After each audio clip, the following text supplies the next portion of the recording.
very much for inviting us to this very interesting lunch talk of ENCATE and being part of it.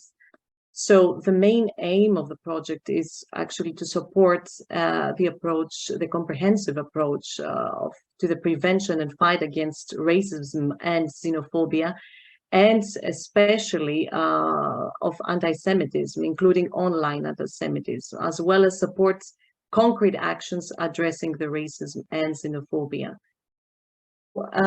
Yes, as mentioned before, we aim to educate school teachers, archivists, and librarians, but also young people through capacity building, policy making, and awareness raising, especially on anti-Semitism. And our main target groups, as you can see, are school teachers, librarians, archivists. We actually have to target at least 400 policy makers, general public, but also youth. And in order to achieve, of course, these goals, we have produced the following project results. First of all, I would like to speak about the oral testimonies, which are 30 interviews with second generation Shoah survivors, but also first generation, which have been conducted by the Jewish Museum of Greece mainly, Jugend Kulturprojekt, Terraforming, and the Galicia Jewish Museum. And on the website of HANA project, you can find 11 excerpts of the audiovisual interviews, which actually reveal and show the intergenerational transmission of trauma, the post-Holocaust anti-Semitic discourse, and of course, the trivialization of the Holocaust in Greece, Germany, Poland, and Serbia. Moreover, you can also find quotes and short videos of 19 more interviewees who are first and second generation Holocaust survivors from Greece. So there has been a research conducted by the Jewish Museum of Greece, researchers and historians, in order to especially show how contemporary anti-Semitism has evolved throughout the years, and especially after the Holocaust. And in addition, we also have produced an educational graphic novel and manual, which are actually quite innovative, as the methodology behind is very innovative for creating such kind of digital educational graphic novels. So that are mainly focused again on Jewish culture, on the Holocaust, anti-Semitism, and the current life of Jewish communities. So here you could see dramatized stories based on real people and real events, which are though illustrated. And you can find also, you can have access to documents, archives, photographs, films, maps, and so on. So this is a way that can motivate a lot of students and young people, students and teachers, in order to teach and learn at the same time in a more interactive way and visual as well way. Then there is the digital repository of anti-Semitic narratives and debunking responses, which is actually a compilation of selected examples of anti-Semitic narratives, which are actually put into specific categories: old anti-Jewish stereotypes and myths, far-right extremism, Islamist extremism, anti-Semitism in Israel, Holocaust denial and distortion, anti-Semitism in traditional and online media, contemporary conspiracy theories, visual representation of anti-Semitism, and anti-Semitism specific for every particular country involved in the project. That means Greece, Poland, Serbia, and Germany. So apart from those examples of anti-Semitic narratives, we also provide some debunking responses, and we actually invite those who use the digital repository to also think about their local context and the local realities, and even think about other potential responses that debunk those various forms of anti-Semitism. Then, of course, you can also find, just a second, please, the training seminars. And first of all, I would like to mention here that A curriculum was designed by the Jewish Museum of Greece, by historians and researchers, and also educators, in order to address mainly school teachers, librarians, and archivists, in order to inform them about the Jewish history, culture, traditions, and anti-Semitism, as well as combating anti-Semitism in the countries involved: Germany, Greece, Poland, and Serbia. So after designing this curriculum, all partners contributed to the development of the content of the training seminars, that most of which have actually been implemented in all the countries. And we have involved a large number of mainly school teachers, but also librarians and archivists. Further information about it will be given by Dr. Alexandra Patrikiou and Fabian Rühle, that were mainly involved in the development, the design and the development of the curriculum and the training seminars, as well as the online course, which everyone has access to in the virtual learning environment of the HANA project. And that is also something quite innovative we have produced, as it is online, and it actually includes also information and content from the training seminars, but it also has additional materials which you can find. So the main topics of this MOOC include Jewish life and modern anti-Semitism in Europe, the perception of Jewish identity through oral testimonies of Holocaust survivors and second-generation Holocaust survivors, the numerous kinds of anti-Semitic narratives, the ways the Holocaust unfolded in its epicenter, Germany and Poland, and as well the periphery, Greece and Serbia, the variety of manifestations of anti-Semitism, and ways to debunk anti-Semitic myths, as well as the use of symbolic language to combat anti-Semitism. So many different topics that could be very interesting to not only school teachers, but also young people, students, and anyone who is interested in this topic. Another output that JKPV has produced is the HANA documentary, which actually consists of 5 different episodes that focus on history, culture, current contemporary life, but also contemporary anti-Semitism and different approaches on combating it in the 5 European cities: Athens, Dresden, Hamburg, Krakow, and Novi Sad. So there you can find interviews of experts, historians, people that are actually very much involved, actively involved in combating anti-Semitism, NGO practitioners, even policymakers in some of those episodes, but also people that are involved in culture and the arts, in order to reveal and show how Jewish culture has evolved throughout the years. And of course, that could not happen without the cooperation of our partners, since they provided all those researchers and they gave us all the information about their own cities. In addition, the HANA project also includes a virtual community, which is actually a Facebook group that you could join. And there we have discussions and we have the opportunity to meet and exchange experiences, mainly on anti-Semitism, but not only.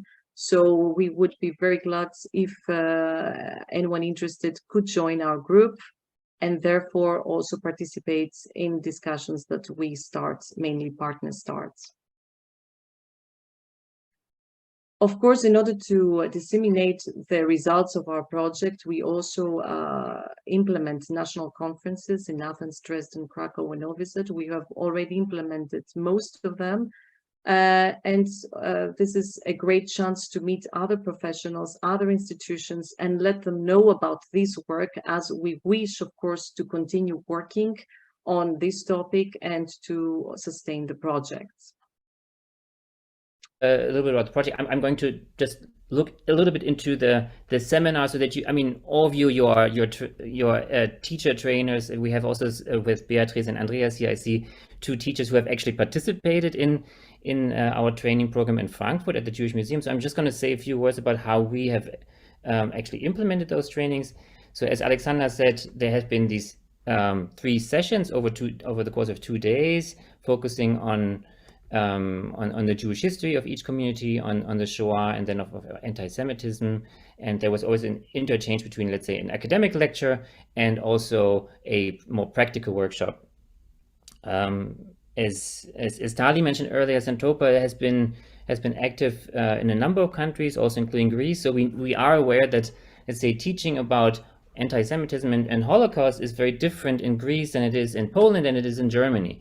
So we as a multi of national transnational consortium, we are facing those challenges, of course, when our partners from the Jewish Museum of Greece first suggested the curriculum. Obviously, each partner has its different its own philosophy, its own approach, and so it was definitely an interesting process to work together on such a project, and the VLE, which we really encourage you to see, and which Alexandra will introduce in a second, will show you also how this end product looks, even if you haven't participated in the face-to-face training seminars.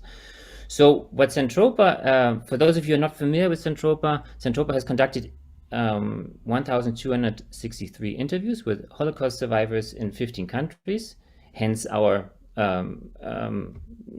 desire also to hold training programs in all of these countries. In this particular program, we only hold programs in Germany. We held them in 4 countries, in 4 cities. That's Frankfurt, Berlin, Fürth in Bavaria, close to Nuremberg, and the 4th city is Hamburg, where we're going to hold the seminar in about 3 weeks. Getting, I think Myrto already mentioned the numbers earlier. Getting 100 teachers to sign up for a seminar, or 25 per seminar, is not that easy. I'm sure our friends from Kiga know this. Getting, especially during COVID times, teachers have been hard pressed, like not attending seminars because of different rules or restrictions from their teachers, etc., from their principals, etc. So luckily, though, we managed to get those numbers, and we have now trained, like as Myrto said, by the end of the fall, we will have trained 400 teachers in these 4 countries, and we did this by not only offering, in Germany at least, we did this by not only offering academic lectures and workshops, but we also offered excursions, because we feel at Centropa that this is very important, that you also, when you, let's say, hold a seminar at the Jewish Museum of Frankfurt, that you also, of course, see the museum, that you explore the city, like we did in Berlin, based on Centropa stories of Holocaust survivors, Jewish Holocaust survivors, that we interviewed and that we made a film of. The 4th partner that I didn't mention is the Jewish Museum or Galicia Jewish Museum in Krakow, and I'm going to show you just a few seconds of a film that we are using, and they are hopefully also using during the seminars, because it's taking place in Krakow, and it shows you how we teach about Jewish life and also the Shoah in Krakow. So give me just 1 second. So I hope you see my screen now. Yes, you can. Perfect. So I'm just going to show you 30-40 seconds.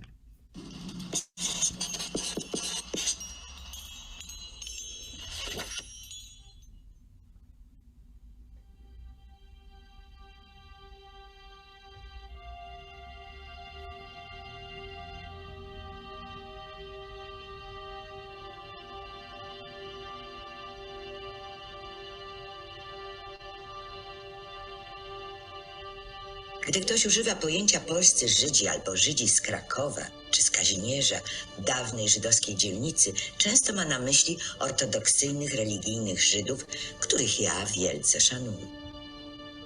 Ale nie było tak w Krakowie ani na Kazimierzu, gdzie mieszkaliśmy. Nawet moi dziadkowie mówili po polsku, a nie widzisz. Moi rodzice obydwoje przenieśli się zza rzeki, z podgórza. A to mój ojciec. Jedyne jego zdjęcie, jakie mam. Juda Nussbaum.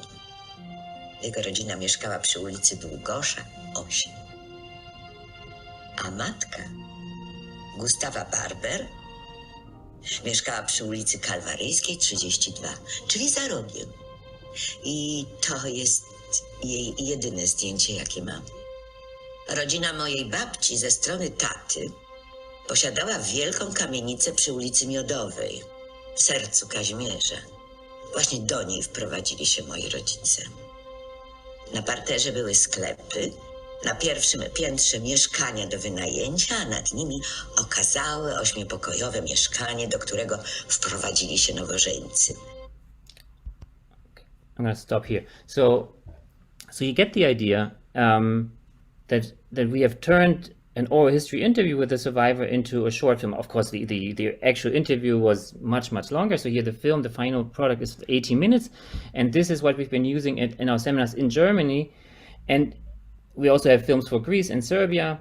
And in addition to those films, we are relying on the academic expertise of Alexandra and of Miško and of partners from the Galicia Jewish Museum in Krakow, so that they are giving online lectures to our audience in Germany. So as you can imagine, talking to a teacher in, let's say, Frankfurt about the Jewish history of Krakow, or let alone Athens, comes often as a, let's say, a revelation. Like they don't know so much. So we really have to, as Alexandra said, in order to teach about anti-Semitism, we have to teach about pre-war Jewish history. We have to teach about the Jewish communities. We have to teach about what happened during the Holocaust in those communities, and so we had to really provide them with a lot of information at first.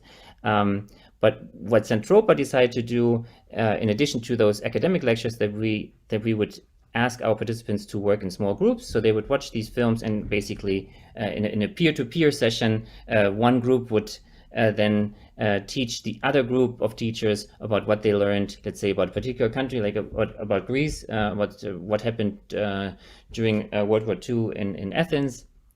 And the other group would talk about what happened in Poland, etc., etc. So you get the idea. So that's just in a nutshell what we have done during those 2-day training seminars.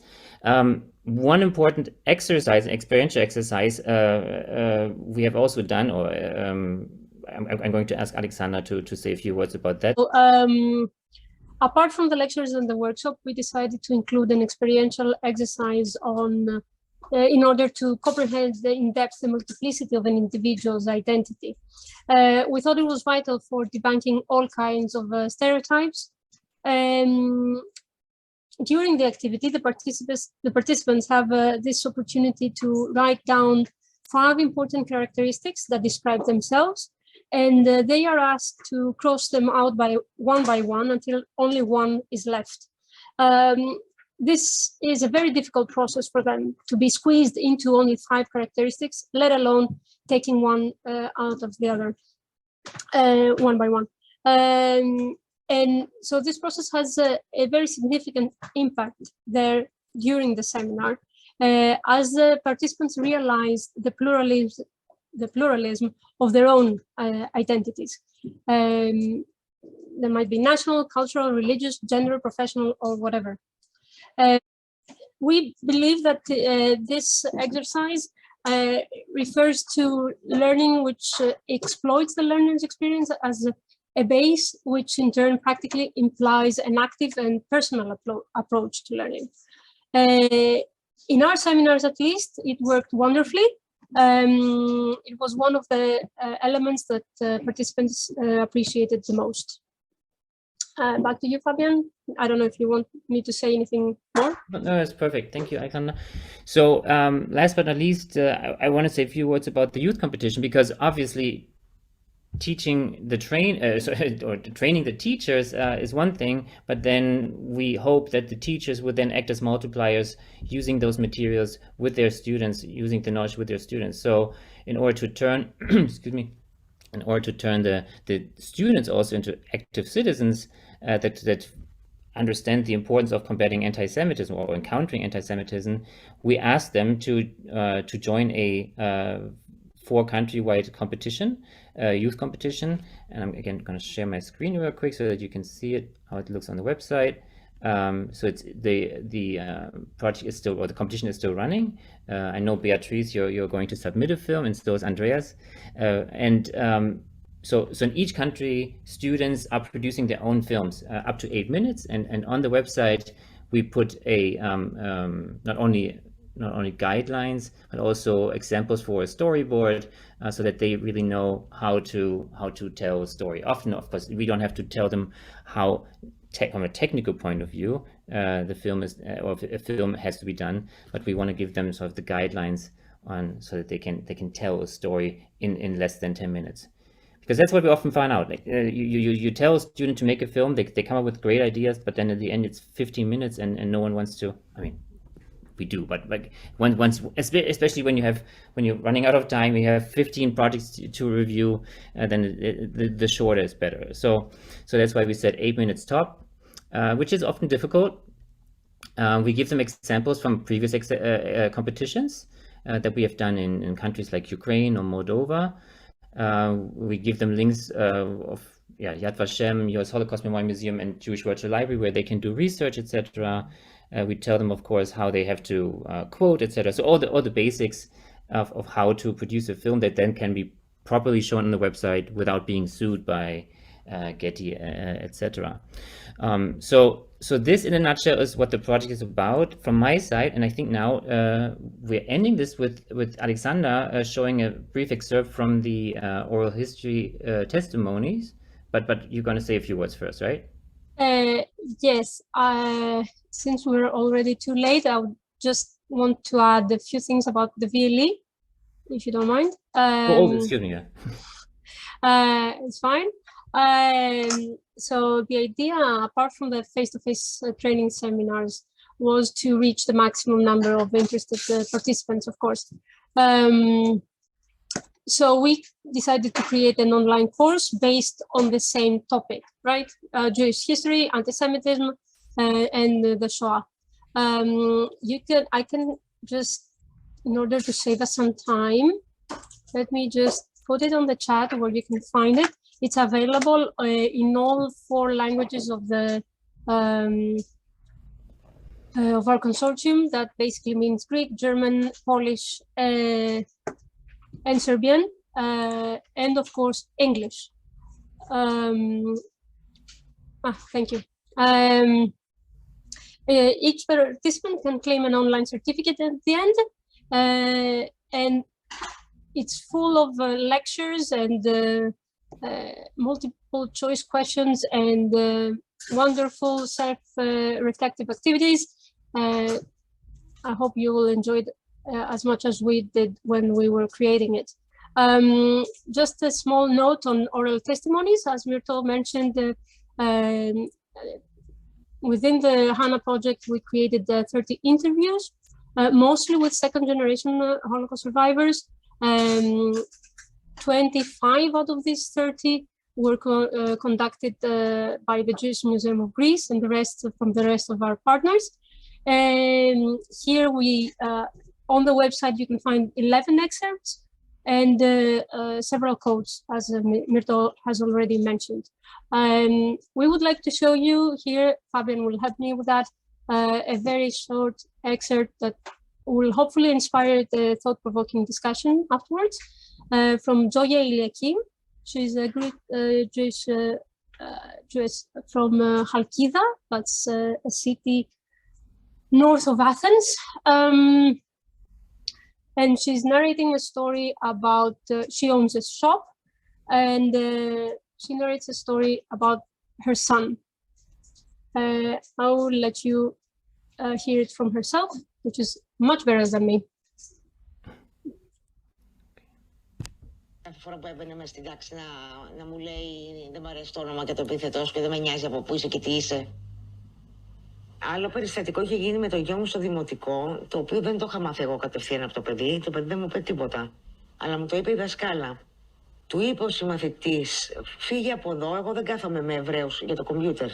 Γιατί έπρεπε να μοιραστούν την οθόνη του κομπιούτερ μάλλον. Και φύγε από εδώ, δεν κάθομαι με Εβραίους. Αυτός δεν μου είπε τίποτα, αλλά με πιάνει η δασκάλα και μου λέει ότι το τακτοποίησα μια χαρά το θέμα. Σου είπε, όχι, λέω, δεν μου είπε τίποτα.